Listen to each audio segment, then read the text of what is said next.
Let's turn to the collapse of Yellow. It's the biggest collapse ever in the U.S. trucking industry. It's affecting 30,000 workers. Digital freight broker Convoy has broken down, Leaving taxpayers in the hole for hundreds of millions of dollars.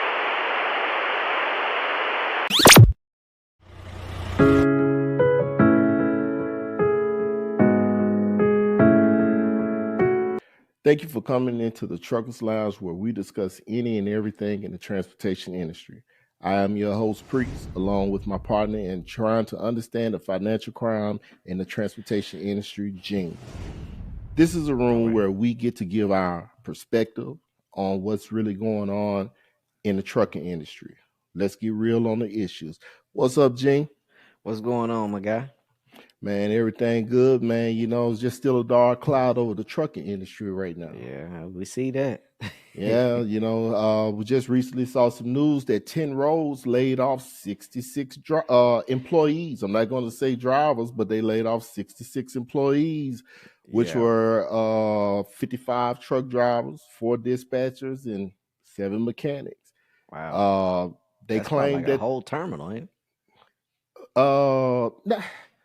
I don't know, man, because some terminals are bigger than others. You know, 10 Rows is one of those companies that we discussed before off air that just came out of nowhere. You know, they're one of those big companies that got all those big time millionaire, billionaire investors that sits on the board, because they just popped up out of nowhere with clientele. Right. But they claiming the layoffs came due to contracts that was non-renewable with the United States Postal Service. That's what they're claiming. Okay. And last year, 10 Roads had received over $700 million in USP contracts in 2022. I didn't see any, you know what I'm saying, indication of that based on their rates when I pulled for them personally. Okay. So they were contracting out lanes also to owner-operators, or at least brokering out lanes. Okay. I didn't know that. Oh yeah, we used to haul mail for them all the time down to Louisiana. Oh, okay. Well, yeah. You know, it started off good, then all of a sudden the rates just started just going down to the point of where you really couldn't even negotiate with some of the brokers that they had. They was just dead set on their prices. Right. Yeah.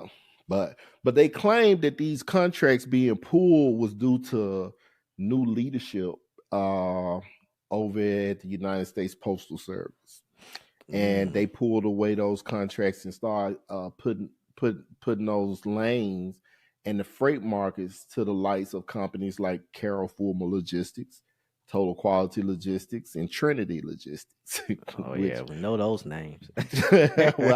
well, I know we definitely know 2 of them, you know, and not just me and Gene. We all do. Right. I mean, I wasn't too familiar with Carol Fulmer Logistics, you know.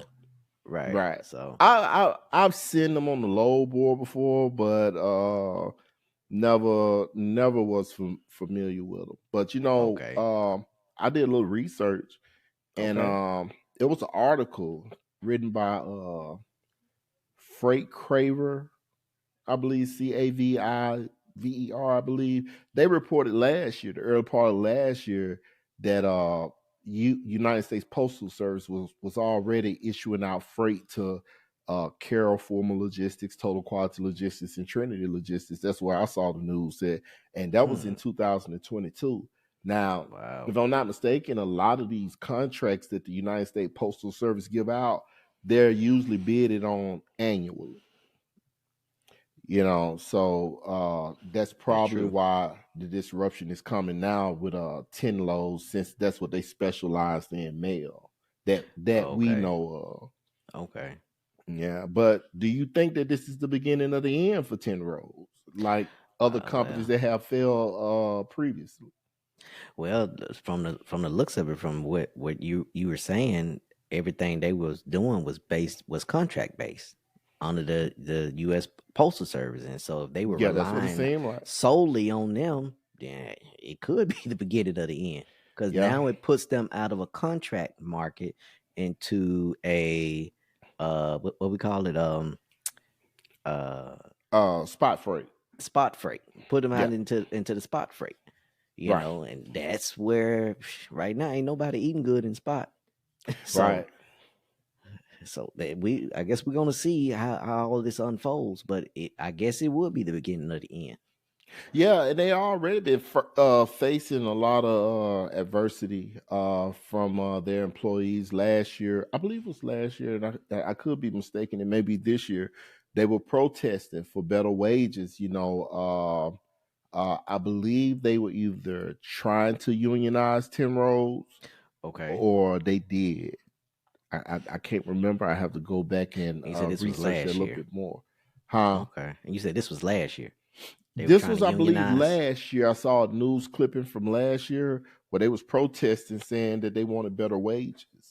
And you know, we look at giants like, of course, Yellow, Yeah, another unionized company that went out of business. So we know what that could get to. Well, what could end up happening when you unionize a company with the way that the market is in the trucking industry. right. Yeah. Yeah, because you start coming in with those kind of demands. Well, I don't know what their demands are, Right. but because they say they want better wages and I'm pretty sure better working conditions. So Yeah. I don't know what that equates to. What they're looking for. Yeah, we would have to research it a little bit more and revisit those issues if more breaks about 10 rows. Hopefully this is not the beginning, but usually when companies start doing things like laying off like 10 rows did, they laid off 66 workers in the Fort Worth Texas terminal. That's usually companies cutting their costs so that they can be more productive financially to stay in business. Just unfortunately people have to lose their jobs in those situations. Yeah, but that's the sad part about it. But 10 rows is following a long list of trending companies who have laid off recently. I mean, you got Maersk, UPS, and even the railroad company Union Pacific that have done significant layoffs that ranges to the hundreds and thousands of employees. Right. Which I'm sure are in different departments. Yeah. And those are different industries in transportation. Yeah. Three different industries. Right. And I'm trying to figure out what the hell is Union Pacific and UPS doing laying off people. Didn't UPS just give a raise? But they want to get that money back. Right. They just had I forgot how many, is it 300,000 people that work for UPS? Yeah. It's over 300,000. I think it was like 391,000. Somewhere near in that area. They have that many people working for them. They just can't, agreed to a new contract, across the board. Right. So, and if UPS originally had agreed with it from the jump, the strike or the potential strike, they would have signed off on it in the beginning. There never would have been a standoff. Right. So that lets me know that, hey, they're gonna get their money back at some point. Right. At some point. They need these workers, for this peak season, which they say we may not have much of a peak season this year, but at least until January. I saw an article. They said we peak season don't exist this year. But go ahead. Yeah. So I'm sure they most of those companies such as UPS would need their workers at least until January, and then they'll probably start trimming things down. Yeah, and then you have to look at what departments are they cutting. Are they cutting in departments that AI could take over? We know that's a trending thing that's coming. And when it comes to like customer service, when it comes to the warehouses, and when it comes to dispatching, can AI dispatch a load? Well, I think Yeah, if the AI is dispatching company drivers, usually company drivers are forced dispatch. You don't have an option as if you're brokering a load. Because they can use the same technology as Uber and Convoy, Yeah, and do that. And UPS is already experimenting with right, robotics in some of their terminals, like in Kentucky, like Louisville, and other places around the country where it's just completely, maybe you may have 8 workers right, inside of that whole location, but the rest is robotics. Is right, everything else is automated?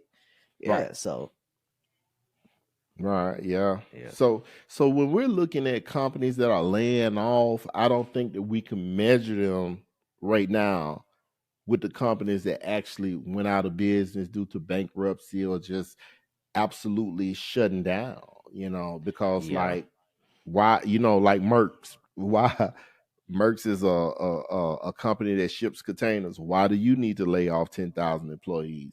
I have to 10,000. ask the Yeah, question, and I'm going to look into it. Like, what departments did you lay off? Like, is it customer service? Did you lay off some captains that try to ship? Like what departments? I never got the full story of what departments did they targeted to do mass layoffs like that, or what yeah, departments did they sprinkle the layoffs through? Never yeah. got I that know. information. Just a I know. broad article. Merck's laid off 10,000 employees. That's it.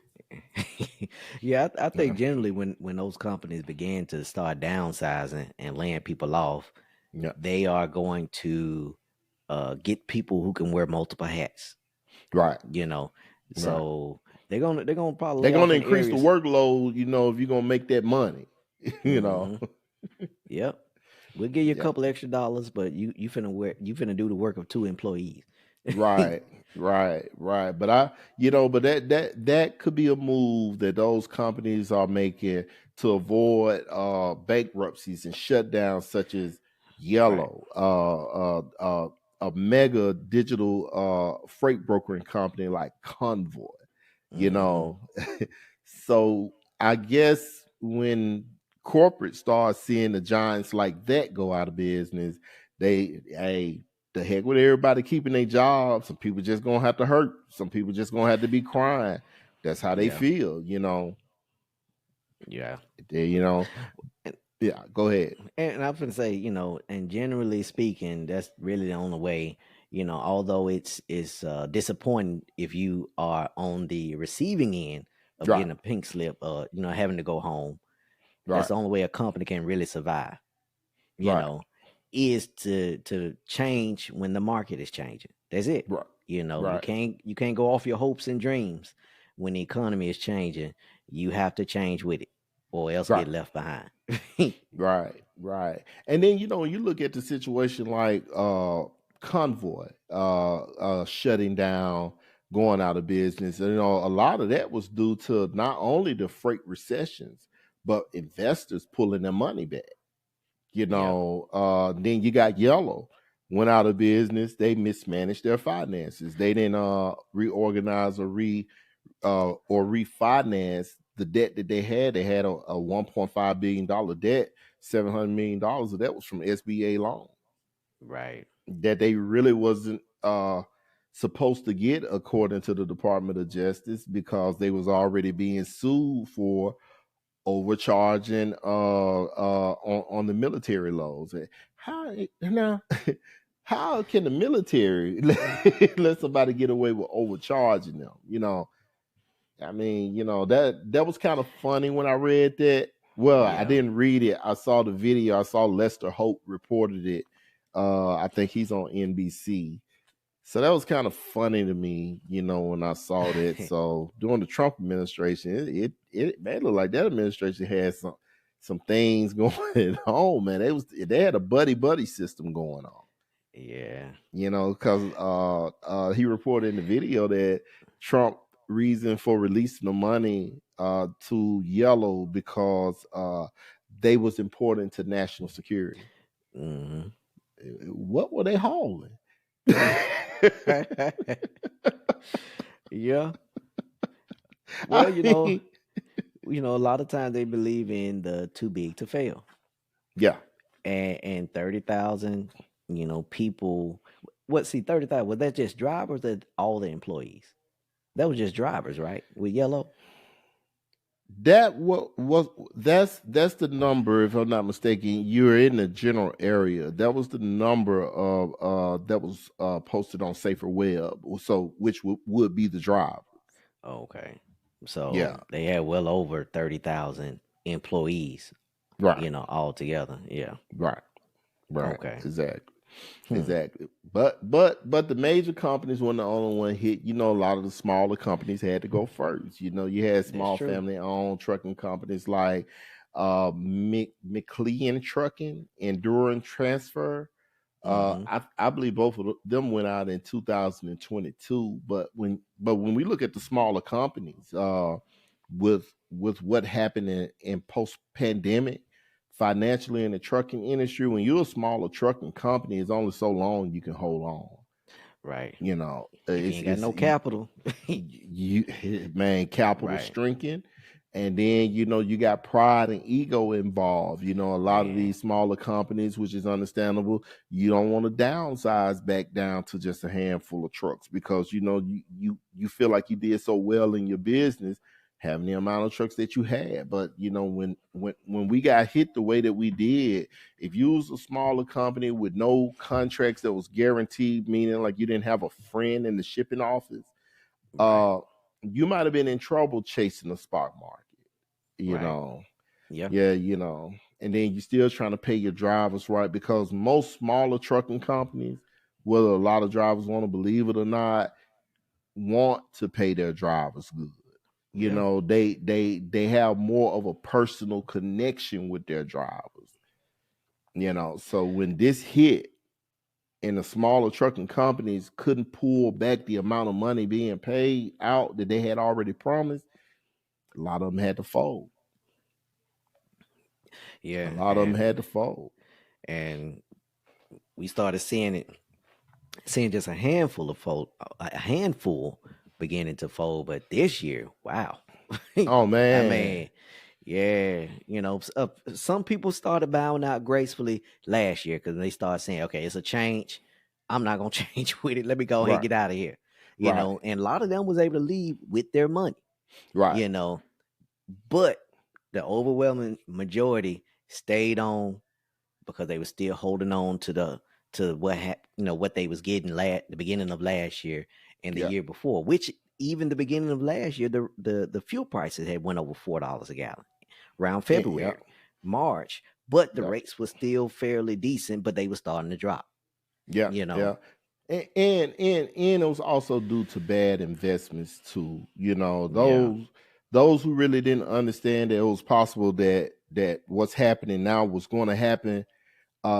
They were buying trucks at higher prices because it was so many drivers came into the industry. I mean, Man. it was crazy.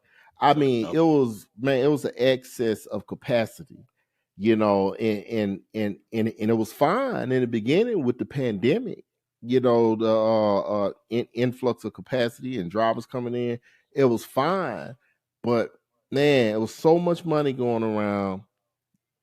Smaller companies buying these trucks trucks 2 years old, 3 years old, they're paying over $90,000, $100,000 for these trucks. They got drivers in their trucks with very little experience, 6 making months. 60 to 70 cents a mile. I even heard some paying them on a set salary, $2,500, $2,000 a week. And when you put that into motion, it's hard to pull that back when things like this happen. Yeah, it is. And unfortunately for a smaller company, you can't do like the bigger carriers. Like, okay, I'm paying you 60 cents a mile, but I really want to be at 45. So what I'm gonna do, I'm gonna cut your miles and give the driver that I just brought in making 45 cents a mile, the 2,500, 3,000 miles a week, and cut you down to about 12 to 1,800. Smaller carriers can't use that method like bigger trucking companies can, because You only have a handful of trucks. You need them all working. You really can't even afford for any of them to break down. No. No, you ain't gonna be able to get by like that. Right. Especially with the trucking, the cost of doing business, went up last year and the beginning of this year, because now your shops went up like an average of $40 an hour. Right. Extra parts were all on back order. The main trucks that were having issues with the parts being on back order for 2 and 3 months that those guys were sitting were if guys who had the newer Cascadias, Freightliner Cascadias, and guys with the T680s, KW T680s, because those were the overwhelming majority of trucks that was on the road. Right. Not to say that other people didn't experience no delays in parts and service, but those were the majority of the trucks that were on the road. Right. Yeah. And then along top of that, with the drop in the volume of freight that was out there, due to interest rate going up, mostly, not just partly, but mostly due to the interest rate going up across the country, caused a significant drop in the volume of freight. The wars and rumors of wars going on between these countries, it really put a hit on the industry, because the amount of drivers still outnumber the amount of freight, they say. Mm-hmm. And that was what was different from I remember the recession back in 2008, 2009. When that recession happened, people didn't have pandemic money. People didn't have PPP and SBA loan money to sustain them, to hold them over. Either you had money or you didn't. But the majority of people, a lot of owner-operators went out of business pretty much overnight, and they either became company drivers or they leased on to other carriers. But by everyone just going ahead and bowing out and closing their shops down, the feel of it didn't last a long time. Now this is like a slow fall. It's even though a lot of people have gone out of business, it's taken a long time to recover, because it doesn't feel like we've still hit the bottom yet. Well, it's really not a slow fall. It's a long, fast fall. Just like it ain't no bottom to it. It's just long, fast fall. Man, you know what I'm saying? Like it ain't no bottom to it. That's worse than the slow fall, because the slow fall kind of make you feel like, you know what I'm saying, the ground is somewhere. Yeah. But man, I don't care what a lot of the trucking or logistic industry media say. They keep reporting, we got confidence 2024 is going to be a better year. You had confidence earlier this year that we was going to have a peak season. Then you reported in the middle of when peak season is supposed to be happening that there is no peak season. So you all don't know really, what's going to happen. Heck, even the people who's in the logistics industry, the big head, the executive, they don't know. No, they don't. They really don't know. No one has seen this before. Right. No one. This is different. Right. But we want to do our due diligence to help drivers out there that's losing their jobs, owner-operators who are out there struggling. So we want you guys to support the channel so that we can start building up a network of companies who want to help smaller companies. That's our aim, man, to help the small guys, man, because nobody care about us. The FMCSA don't care about us. We are the only ones left to care about us. At some point in time, we're going to have some kind of unity. This is the storm. This is a heavy storm, and there's a lot of us out here with no coats, no umbrellas. We just getting rained on. You know what I mean? You got companies like Tenrose. They're able to cut people to survive. Some of us, we have held on so long with our emotions not wanting to see the people we know and love in the unemployment line or even with another company. And we ended up losing a lot, or if not all, because of that. So we want you guys to support the channel. That's our take on this topic for the day. We'll be back with more next time. Thank you for coming into the Truckers Lounge and getting real with us. We love you. Have a good day.